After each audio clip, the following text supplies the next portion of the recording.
সূরা ফাতিহা কিভাবে পড়লে আপনি 100% সুস্থ হয়ে যাবেন? পরীক্ষিত একটি আমল, মনে রাখবেন। সূরা ফাতিহা হচ্ছে শিফা মিন কুল্লি দা, সকল রোগের ঔষধ। বিশেষ করে আমরা অনেকে এটা জানি না, সূরা ফাতিহা কিন্তু একটা দোয়া, এটা অনেকেই জানি না। এটার নামই হচ্ছে দোয়া, সূরাতুল ফাতিহা। এটা হচ্ছে দোয়া, এটা উম্মুল কোরআন বলা হয়। মনে রাখবেন, কোরআনের ভিতরে কিন্তু শিফা রয়েছে। আল্লাহ তাআলা পবিত্র কোরআনুল কারীমের ভিতরে নিজেই বলে দিয়েছেন। 15 নম্বর পারা 9 নম্বর পৃষ্ঠার 2 নম্বর লাইন, সূরা বনী ইসরাঈলের 82 নম্বর আয়াতে আল্লাহ তাআলা বলছেন, ওয়া নুনাজ্জিলু মিনাল কুরআন মা হুয়া শিফাউন ওয়া রাহমাতুল লিল মুমিনিন। আমি আল্লাহ তাআলা মুমিনদের জন্য এই কোরআনটাকে রহমত স্বরূপ, শিফা স্বরূপ নাজিল করে দিয়েছি। বলেন সুবহানাল্লাহ।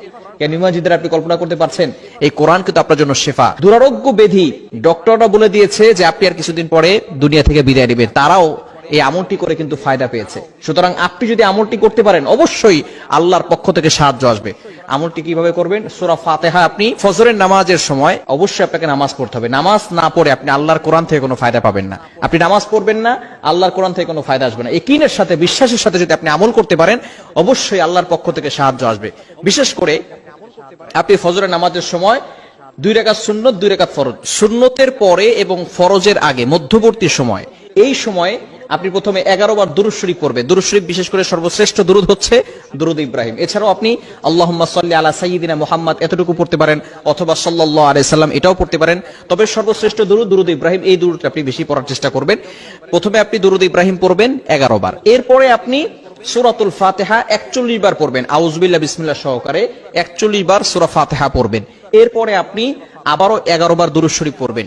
এরপর একটা পাত্রে ফু দিয়ে ওই পানিটা আপনি সব সময় খাবেন। ইনশাআল্লাহ আল্লাহ পাক রব্বুল আলামিন আপনাকে সুস্থতার নিয়ামত দান করবেন। আপনি কল্পনাও করতে পারবেন না, যত ধরনের অসুস্থতা থাকুক না কেন, যদি আপনি আমলটা করতে পারেন এবং এই পানি আপনি খেতে পারেন, আল্লাহ পাক রব্বুল আলামিন আপনাকে সুস্থতার নিয়ামত দান করবেন। মনে রাখবেন, কোরআনের ভিতরে শিফা রয়েছে এবং সূরাতুল ফাতিহা হচ্ছে শিফা মিন কুল্লি দা। মৃত্যু ছাড়া কিন্তু সকল রোগের ওষুধ আল্লাহ পাক রব্বুল আলামিন সূরাতুল ফাতিহার ভিতরে দিয়েছেন। অনেক ওষুধ খেয়েছেন, অনেক ডক্টর দেখিয়েছেন, অনেক মেডিসিন নিয়েছেন, অনেক থেরাপি নিয়েছেন। আপনি একবার কোরআনের আমল করে দেখেন, ইনশাআল্লাহ অবশ্যই আল্লাহর পক্ষ থেকে সাহায্য পাবেন। কেননা কোরআনের ভিতরে কিন্তু শিফা রয়েছে।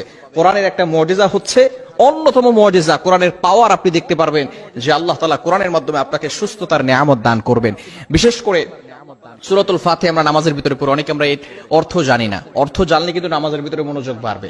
আল্লাহ পাক রব্বুল আলামিন কেমন যেন, যখন কোনো বান্দা নামাজে দাঁড়ায়, তখন নামাজে দাঁড়ানোর সাথে সাথে ওই বান্দার সাথে আল্লাহ তাআলা কেমন যেন কথা বলতে থাকেন। যখন বান্দা বলে আলহামদুলিল্লাহি রাব্বিল আলামিন, all praise is due to Allah, সমস্ত প্রশংসা একমাত্র আল্লাহর জন্য, সাথে সাথে আল্লাহ তাআলা বলছেন হামিদানি আবদি, my servant is praising me, আমার বান্দা আমার প্রশংসা করেছে। বলেন সুবহানাল্লাহ। আল্লাহ তাআলা বান্দার প্রতি কথার উত্তর দিয়ে থাকেন। এজন্য অবশ্যই আপনাকে চেষ্টা করতে হবে এই সূরাতুল ফাতিহার আমল করা।